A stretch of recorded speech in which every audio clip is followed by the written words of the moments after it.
नमस्कार दोस्तों, मेरा नाम है प्रदीप चौहान। दोस्तों, कभी आपने सोचा था कि प्रधानमंत्री नरेंद्र मोदी को खुद ही अपने एक्स हैंडल से ट्वीट करना पड़ेगा कि उनकी रैली में कितनी बड़ी भीड़ इकट्ठा हुई है? लेकिन मोदी जी कर रहे हैं। क्या आपने सोचा था कि मोदी जी को एक दिन सोशल मीडिया हैंडल पर भी रिस्ट्रिक्शंस लगानी पड़ेगी ताकि उनके खिलाफ उठ रही आवाज़ों और सवालों को कम से कम किया जा सके, और लेकिन उसका असर खुद ही की पार्टी पर हो? जी हाँ, ये हुआ है। देखिए, पार्टी के अध्यक्ष नितिन नवीन ने बीजेपी के फाउंडेशन डे पर ट्वीट किया, तो उसके नीचे देखिए क्या लिखा रहा है कि due to local regulation this content is restricted on X. यानी कि खुद की बीमारी के खुद ही शिकार हो गए। ये सब क्यों हो रहा है मालूम है आपको? ये सब इसलिए हो रहा है कि प्रधानमंत्री नरेंद्र मोदी आज की डेट में 12 साल के अपने प्रधानमंत्री कार्यकाल में सबसे कमज़ोर स्थिति में है। कमज़ोर स्थिति सिर्फ इसलिए नहीं कि यहाँ बहुत सवाल उठ रहे हैं, उनकी विदेश नीति को लेकर भी बहुत से सवाल उठ रहे हैं।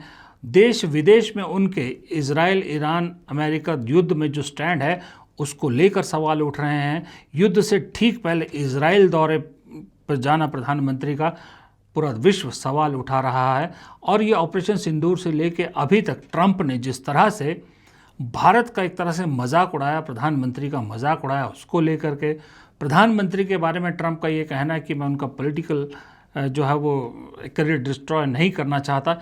ये सारी चीज़ें प्रधानमंत्री को इस वक्त सबसे कमज़ोर स्थिति में खड़ा दिखाती हैं। मोदी जी अभी तक अपने 12 साल के इस प्रधानमंत्री कार्यकाल में कभी इतने कमज़ोर नज़र नहीं आए थे जितने इस बार। प्रधानमंत्री को संसद से दूर रहना पड़ रहा है। सोचिए, इतने मजबूर, इतनी कमज़ोर स्थिति में है।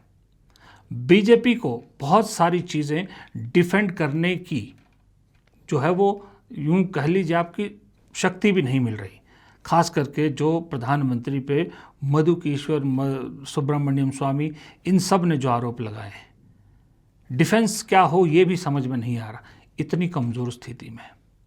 और जहाँ मज़े की बात देखिए, प्रधानमंत्री मोदी की किस्मत कह लीजिए, किस्मत के धनी हैं या कुछ भी कह लीजिए, स्ट्रेटेजी है उनकी कि जहाँ अपनों से उनको जो है वो कुछ खास मदद नहीं मिल पा रही, वहाँ गैर उनकी मदद के लिए आगे आ जाए।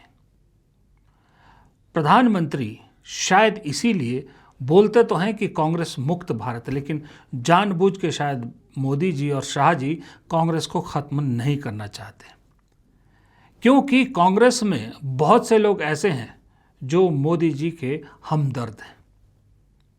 आज जब मैं कह रहा हूँ कि मोदी जी सबसे कमज़ोर स्थिति में है, उसी वक्त बीजेपी से या बीजेपी के बड़े नेताओं से कोई सपोर्ट तो नहीं मिल रहा, लेकिन कांग्रेस के लोग प्रधानमंत्री की विदेश नीति के गुणगान कर रहे हैं।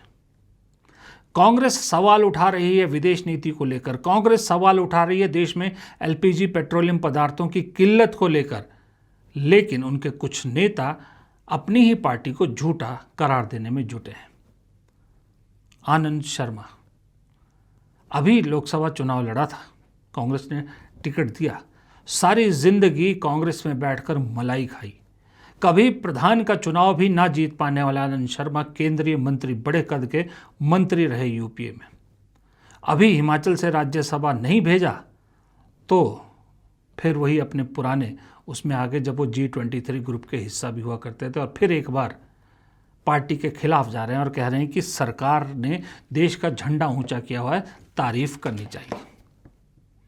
कमलनाथ, मैं कहता हूं सबसे बड़े जो वो कहते हैं लंगड़े घोड़े कांग्रेस पार्टी के, वो इनकी जिद के आगे, इनकी उसके आगे गांधी नेहरू परिवार भी झुका, और ज्योतिरादित्य सिंधिया जैसा नेता खोया कमलनाथ के लिए इन्हें मुख्यमंत्री बनाया।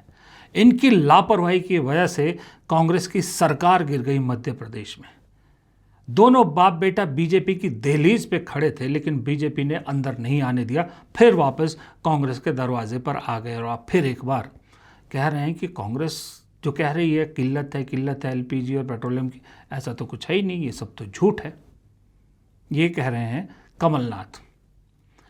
फिर एक अश्विनी कुमार, भूलिएगा मत, जिन्हें कोई नहीं जानता था, जिनका कोई मास बेस नहीं है, कोई एक चुनाव खुद तो जीतना छोड़िए, किसी को सरपंच का चुनाव नहीं जिता पाएंगे, उसके बावजूद कांग्रेस ने उन्हें केंद्रीय मंत्री बनाया था क्योंकि वो पंजाब से आते थे, पंजाबी हिंदू थे और मनमोहन सिंह उनको पसंद करते थे।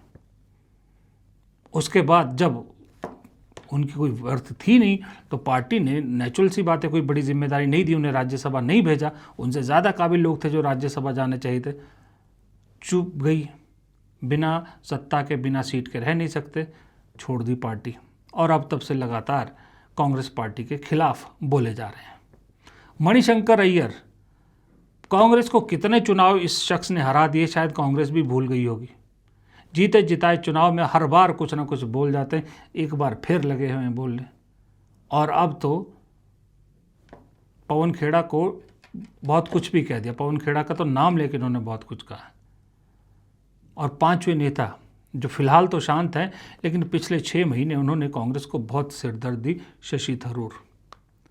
ये सब के सब, मणिशंकर अय्यर, शशि थरूर, अश्विनी कुमार, कमलनाथ, आनंद शर्मा, जब कांग्रेस पार्टी पावरफुल थी तो सबसे ज़्यादा मलाई खाने वालों में से एक थे। खूब चाट चाट के मलाई खाए, बिना किसी काबिलियत के मलाई खाई, बिना किसी कंट्रीब्यूशन के कांग्रेस पार्टी के दामाद बने रहे। और अब किसके दामाद बने, किसके हमदर्द बने हुए? मोदी जी के। जिस वक्त मोदी जी को सबसे ज़्यादा ज़रूरत है सपोर्ट की, और विपक्ष से अगर वो सपोर्ट मिल जाए तो इससे बड़ी संजीवनी मोदी जी को और क्या मिलेगी। ये इस तरह के पांचों नेता ये लोग दे रहे हैं। और मज़े की बात देखिए, पांचों के पांचों रिटायरमेंट की उम्र भी पार कर चुके हैं, पांचों के पांचों चले हुए कारतूस हैं, पांचों के पांचों आज की डेट में उसी हालत में हैं कि सरपंच का चुनाव भी नहीं जीत सकते।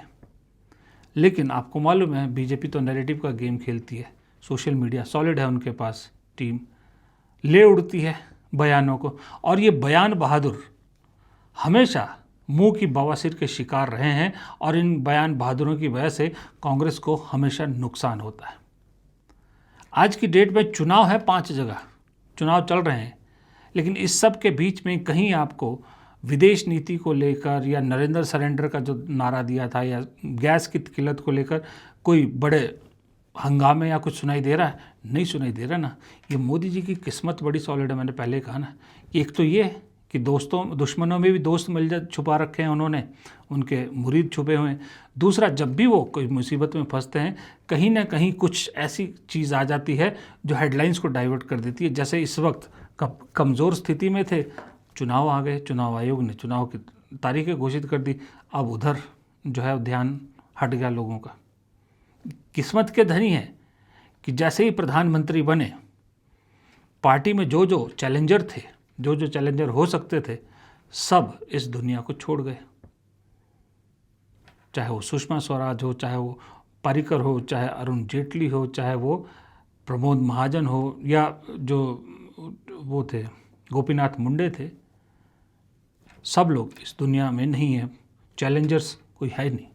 ये मोदी जी की किस्मत के बहुत धनी है, और कहा जाता है कि जो किस्मत के धनी होते हैं ना, उसको इस तरह के हमदर्द, दुश्मनों में भी हमदर्द कहीं ना कहीं से मिल ही जाते हैं। लेकिन ये कांग्रेस के अंदर के शकुनी हो या इनको जयचंद कहो, चाहे इनको लंगड़े घोड़े कहो, चाहे इनको बारात के घोड़े कहो, कुछ भी कहो, लेकिन दीमक ज़रूर है कांग्रेस की। और इस दीमक से ये लोकतांत्रिक कहने वाली पार्टी खुद को ही नुकसान पहुंचा रही। लोकतांत्रिक होना एक लिमिट तक ठीक रहता है। वो ज़माना गया कि जब चलता था, आजकल चलता है कि पॉलिटिक्स नहीं चलेगी। चलता है राजनीति करोगे तो बीजेपी आपको उठने नहीं देगी। अभी कांग्रेस को बदलना होगा, चलता है राजनीति से चलता है वाली राजनीति पे जाना होगा, तभी कोई मैसेज भी जाएगा, और तभी पार्टी के अंदर ये जो हर बार मुद्दे हाईजैक हो जाते हैं, इससे बचा जा सकता है। फिलहाल इस वीडियो में इतना ही। प्रदीप चौहान को दीजिए इजाज़त। नमस्कार।